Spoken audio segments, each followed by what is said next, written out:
Oke, ketemu lagi dengan saya untuk mata kuliah kita nanoteknologi. Untuk kali ini kita akan bahas nanoteknologi yang diaplikasikan oleh salah satu material yang paling banyak di alam, yaitu material karbon. Ya, mungkin kita semua tahu, sudah belajar di pelajaran kimia dasar bahwa unsur karbon ini mempunyai keunikan dibandingkan dengan unsur-unsur yang lain. Ya, seperti adik-adik mahasiswa ketahui, unsur C yang berada pada golongan 4A ya. Golongan 4A memiliki elektron valensi 4. Nah, keunikan elektron valensi 4 yang dimiliki oleh atom karbon ini bisa membuat atom karbon ini berikatan, baik ikatan tunggal, rangkap 2, maupun rangkap 3. Dan uniknya lagi, unsur karbon seperti yang kita ketahui, bukan hanya bisa berikatan dengan unsur-unsur lain, tetapi juga bisa berikatan dengan sesamanya. Sehingga menghasilkan, kalau kita belajar di kimia organik, mungkin kalian masih ingat, kalau ikatan C rangkap tunggal itu tersebut di golongan hidrokarbon itu ada alkana, kemudian C rangkap 2 itu disebut dengan alkena ya, kemudian C rangkap 3 ada alkuna. Nah, akibat keunikan ini, karena ikatan C sesama C bisa berikatan tunggal, rangkap 2 maupun rangkap 3, sehingga unsur-unsur karbon ketika bersatu membentuk suatu senyawa bisa terbentuk secara polimerisasi. Ya, jadi tahu polimerisasi terbentuk ketika unsur-unsur yang berukuran kecil berikatan menjadi senyawa yang berukuran besar. Nah, uniknya dengan akibat sifat karbon yang bisa saling berikatan satu sama lain, mulai dari ikatan tunggal maupun rangkap, itu dapat membentuk molekul-molekul yang berbeda. Melalui proses yang berbeda, melalui struktur yang terbentuk juga berbeda, tetapi unsurnya semua tetap karbon. Nah, sifat ini yang disebut dengan sifat alotropi. Ini yang akan kita bahas pada pertemuan hari ini, di mana salah satu material dari nanomaterial untuk mata kuliah nanoteknologi ini adalah material karbon. Nah, dari diketahui kalau di alotropi tadi adalah unsur yang sama, membentuk struktur yang berbeda, melalui proses yang berbeda pula. Ya, harus proses yang berbeda akan menghasilkan sifat yang berbeda. Nah, salah satu alotropi karbon yang akan kita bahas pada pertemuan hari ini dan pertemuan selanjutnya, yaitu karbon nanotube. Di mana karbon nanotube ini terbentuk sebetulnya dari beberapa turunan-turunan dari nanomaterial karbon. Nah, sekarang kita lihat karbon itu sebelum kita masuk ke karbon nanotube. Karbon itu bisa membentuk grafit. Kalau namanya grafit ini salah satu material karbon yang paling banyak terdapat di alam. Ya, kita sering menggunakan pensil kan ya. Pensil yang di ujungnya itu yang bisa kita menulis di kertas, di buku, itu adalah salah satu jenis dibuat dari grafit. Nah, kemudian karbon juga bisa diamond. Ya, diamond itu adalah berlian ya, Dede ya. Berlian itu adalah unsur penyusun utamanya adalah karbon. Nah, begitu juga dengan nanotube atau fullerene. Nah, apa bedanya? Tadi saya bilang alotropi karbon itu terbentuk melalui proses yang berbeda, struktur yang berbeda. Nah, grafit itu terbentuk, struktur molekulnya merupakan hibridisasi sp2. Sedangkan diamond atau berlian itu sp3 dan bentuk strukturnya kubik. Kalau tadi grafit itu berbentuk planar atau sp2 itu sama dengan planar ya.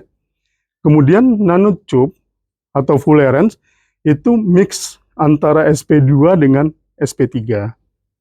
Nah, ini target kita. Karbon nanotube akan kita bahas pada pertemuan selanjutnya lebih detail. Hari ini kita lihat beberapa contoh alotropi karbon. Ada bisa lihat di tampilan beberapa contoh dari alotropi karbon. Yang pertama kita lihat, yang pertama tadi yang kita sudah bahas, diamond atau berlian. Nah, itu juga ternyata mengandung unsur karbon. Kalau kita lihat dengan yang di bawah, yang di kanannya ada Lonsdaleite ya, itu agak mirip dengan diamond. Tapi apa beda kira-kira bentuk strukturnya? Yang kesamaan dari dua struktur ini, yang antara diamond dengan Lonsdaleite ini, diamond dan Lonsdaleite ini terbentuk melalui ikatan sp3. Ada bisa lihat, kalau kita lihat di strukturnya ini, kalau saya gambarkan, nah coba lihat 1C ini, itu berikatan dengan 1, 2, 3, 4 C lainnya. Ingat ketika kita belajar tentang struktur molekul, ketika S ada 3, ada 4 unsur yang berikatan, membentuk sudut yang saling berjauhan satu sama lain. Itu adalah hibridisasinya dalam bentuk sp3.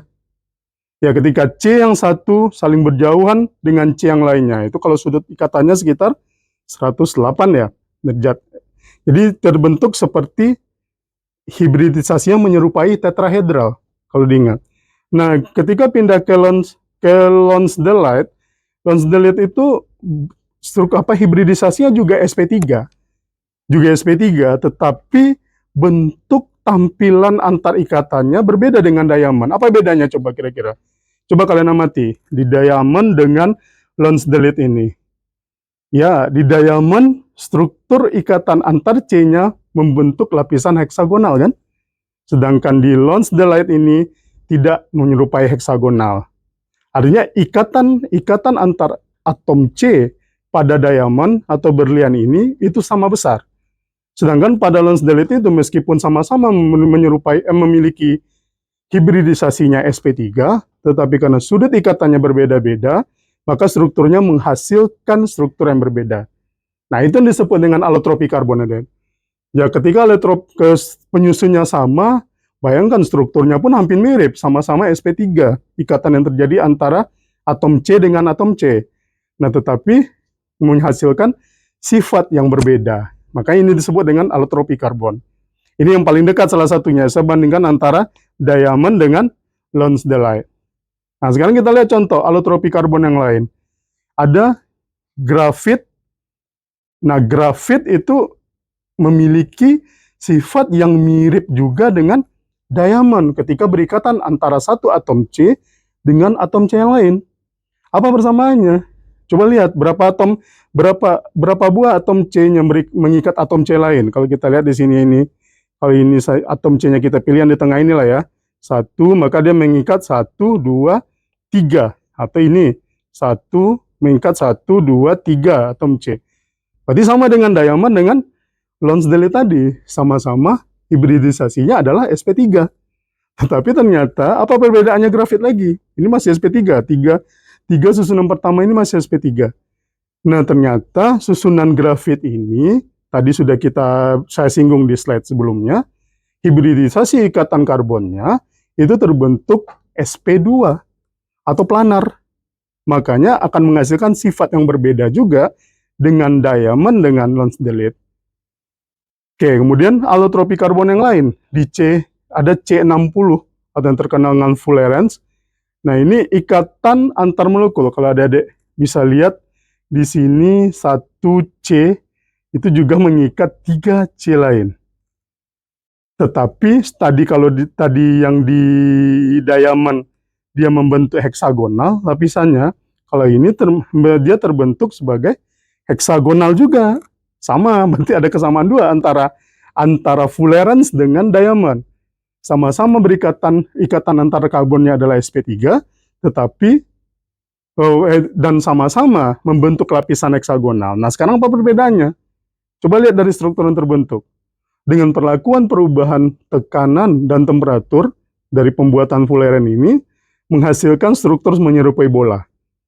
Menyerupai bola ya, jadi kalau kita lihat dari gambar ini kan menyerupai seperti bola ikatan. Jadi ikatannya antar C-nya sama-sama tetrahedral, masih sama-sama membentuk lapisannya heksagonal, tapi berbeda sifat dihasilkan dengan diamond.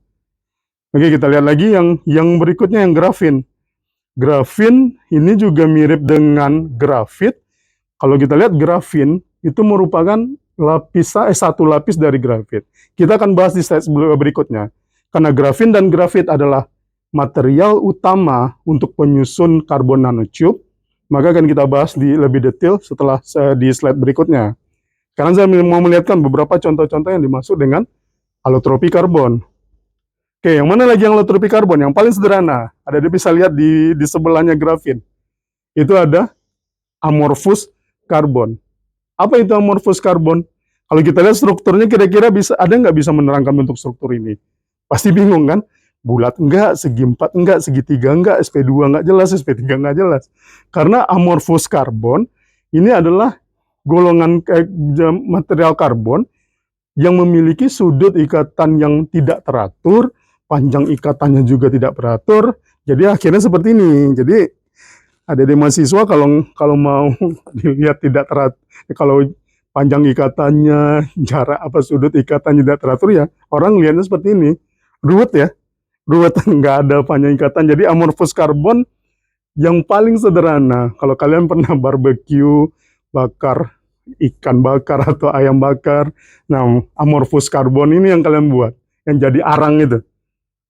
Cara membuatnya gampang kan, tanpa kontrol temperatur, tanpa kontrol tekanan, tanpa kontrol suhu, tinggal masuk ke dalam ember, dibakar arangnya, cabut ke batok kelapanya, kemudian dibakar sampai jadi arang, nah itulah udah menjadi dia yang disebut dengan amorphous karbon. Nah kemudian satu lagi yang di sebelah itu ada fullerite. Fullerite ini itu ada sebenarnya turunan dari fulleren, makanya nama agak mirip-mirip kan. Kalau kita biasa satu turunan agak mirip namanya ya. Jadi kalau ini fulleren, ini jadinya fullerite. Fullerite itu tidak hanya jumlah ikatan heksagonal antar karbonnya itu lebih banyak dari fulleren. Itu bedanya. Makanya dia tersusun lebih rapat. Lapis susunan heksagonal karbon dari fullerite ini lebih rapat daripada fulleren. Dan terakhir, ini allotropi karbon itu, ini akan kita bahas di pertemuan selanjutnya yang menjadi inti dari permasalahan untuk bab ini, yaitu karbon nanotube.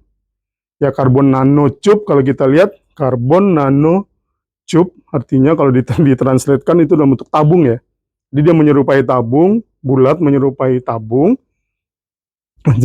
sehingga menghasilkan, dan kalau kita lihat strukturnya, coba lihat struktur dari ikatan C dengan C-nya, itu sama, C-nya hanya satu C akan mengikat 1, 2, 3 juga C yang lain. Nah ikatan C yang lain ini, ikatan C dengan 3 itu kan juga sama-sama sp3. Ya karena ikatan, nah sekarang kenapa rata-rata? Kenapa rata-rata semua kok rata-rata sp3 Pak? Ya karena sp3, karena ikatan sp3 yang paling stabil untuk ikatan antar karbon. Makanya material yang paling stabil yang bisa dibuat untuk allotropi karbon ini adalah dalam bentuk hibridisasinya sp3. Oke, kita lanjut. Tadi saya bilang bahwa karbon nanotube adalah silinder karbon yang panjang dan tipis yang merupakan lembaran heksagonal yang digulung menyerupai silinder. Jadi kalau kalian tadi tahu contohnya tadi seperti tabung ya. Seperti tabung. Nah, penyusun membuat karbon nanotube ini bisa dari dua material. Kita akan lihat nanti bagaimana yang dihasilkan dari grafit dan bagaimana yang dihasilkan dengan grafin. Nah, sekarang sebelum masuk ke materi karbon nanotube yang pertemuan hari ini, kita akan diskusikan dulu apa perbedaan antara grafit dengan grafin. Oke, kita lihat satu-satu.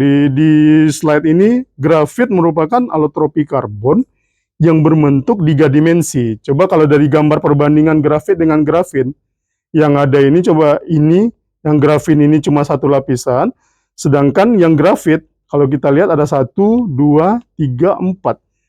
Ini contoh ini ya, tidak harus 4. Artinya ada berlapis-lapis. Nah, kalau kita lihat lapisan heksagonalnya ini, lapisan heksagonal yang terbentuk pada grafit ini, itu terikat sebenarnya lemah satu sama lain. Ingat, tadi ikatannya adalah ikatan tunggal ya. Nah, kenapa bisa tersusun dia berlapis-lapis? Karena ada, kalau kita lihat, ikatan C1C, kalau kita lihat di grafit itu, mengikat 3C lain kan. Kalau 1C mengikat 3C lain, ingat elektron valensi C, itu ada 4. Elektron valensi C4, sedangkan 3 sudah dipakai untuk berikatan dengan C yang lain. Makanya dia membentuk hibridisasi katanya sp3. Nah, gimana? Berarti ada satu lagi elektron yang tidak dipakai, yang tidak terpakai untuk berikatan pada pembuatan grafit ini. Nah, elektron yang tidak berikatan itu, kalau kita lihat 1C ini 1C, ini 1, 2, 3. Kemudian dengan C ini 1, 2, 3 C lain. Berarti dekat di sini ada satu elektron yang tidak berikatan, ada satu elektron tidak berikatan. Ini yang akan mengibatkan ketika dia berlapis-lapis, pasangan elektron yang tidak berikatan itu akan berinteraksi satu sama lain. Ingat di pelajaran ikatan kimia, interaksi yang disebabkan oleh interaksi ini bisa disebut sebagai interaksi van der Waals. Makanya lapisan-lapisan dari grafit itu, yang tadi satu lapis planar, heksagonal karbonnya, berbentuk jadi berlapis-lapis. Karena itu yang disebut dengan struktur grafit. Nah, akibat dari keberadaan elektron bebas yang ada di antara lapisan grafit inilah yang membuat material ini kemudian memiliki daya hantar listrik yang tinggi atau baik. Daya hantar panas. Nanti kita lihat bagaimana perbedaan dari satu material dengan material lain terhadap daya hantar panas dan daya hantar listriknya. Nah, apa contoh grafit? Tadi sudah saya singgung di pertemuan awal. Contohnya ada pensil, ada pelumas. Ingat di ujung pensil yang biasa kita pakai, itu adalah grafit. Kemudian di pelumas ya. Pelumas, di minyak pelumas kandungan utamanya grafit. Grafit tadi sudah saya singgung juga adalah material karbon yang paling banyak terdapat di alam. Oke, sekarang kita lihat, kita bandingkan dengan yang satu lagi. Jadi saya bilang tadi grafit dan grafin merupakan material karbon penyusun dari karbon nanotube. Sekarang kita lihat satu lagi, yang grafin. Apa perbedaannya? Kalau kita lihat strukturnya sama ya, ikatannya sama, karena sebenarnya memang grafin itu adalah lapisan tunggal dari grafit yang dibuat dengan melalui beberapa teknik. Ada beberapa teknik pembuatan, kalau kita baca di jurnal-jurnal, ada beberapa metode-metode yang bisa digunakan untuk pembuatan grafin dari grafit. Jadi grafit tadi yang berlapis-lapis berubah menjadi grafin yang hanya dalam satu lapisan. Jadi lapisan tunggal dia. Nah, merupakan lapisan tunggal 2 dimensi. Dan apa kelebihannya grafin ini? Kalau grafit tadi 3 dimensi dia berlapis, satu lapisan 1, lapisan 2, lapisan 3. Kalau grafin dia hanya satu lapisan. Karena dia hanya lapisan tunggal, akibatnya apa? Luas permukaan dari grafin ini akan lebih besar daripada grafit. Sehingga luas permukaan ini yang akan membuat, kalau kita lihat di PPT saya itu, kita lihat menyerupai seperti sarang madu ya. Kalau kalian pernah berburu lebah, mau ngambil madu lebah itu kan sarang madunya seperti ini, seperti struktur grafin tadi. Nah, grafin inilah kemudian diklaim, beberapa jurnal itu sudah mengklaim bahwa grafin ini merupakan material terkuat yang pernah ada, material karbon terkuat yang pernah ada, bahkan dibandingkan dengan material-material lain. Coba kita lihat sifat-sifat grafin ini, karena tadi dia daya hantarnya bagus, dia memiliki sifat konduktif, kemudian dia memiliki kekuatan yang lebih kuat dari berlian atau diamond tadi ya. Dan hebatnya grafin ini, selain dia lebih kuat dari diamond, tetapi dia lebih elastis daripada karet. Jadi bayangkan materialnya, kuat tapi elastis. Banyak rata-rata material yang ada yang kita temukan, kalau kuat, dia gampang patah, gampang rusak kan. Tapi material grafin ini, dia lebih elastis dari karet.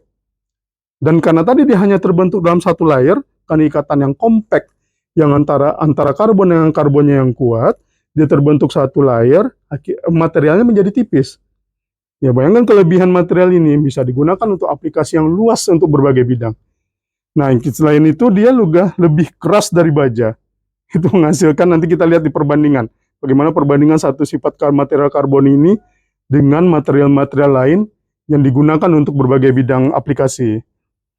Dan kemudian di sifat grafin ini juga dia fleksibel, seperti ini yang saya simpulkan di PPT saya.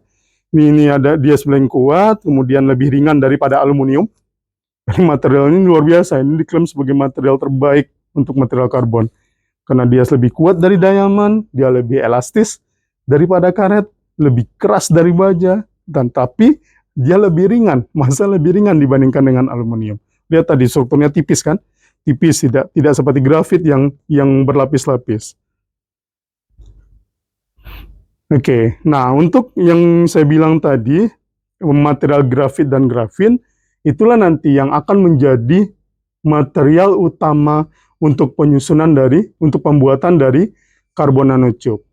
Ya, pembuatan karbon nanotube ini akan kita bahas di pertemuan selanjutnya, mana nanti kita akan cerita bagaimana pembuatan karbon nanotube ini, bagaimana pembagiannya, berapa macam karbon nanotube yang sudah pernah dibuat di penelitian-penelitian sebelumnya.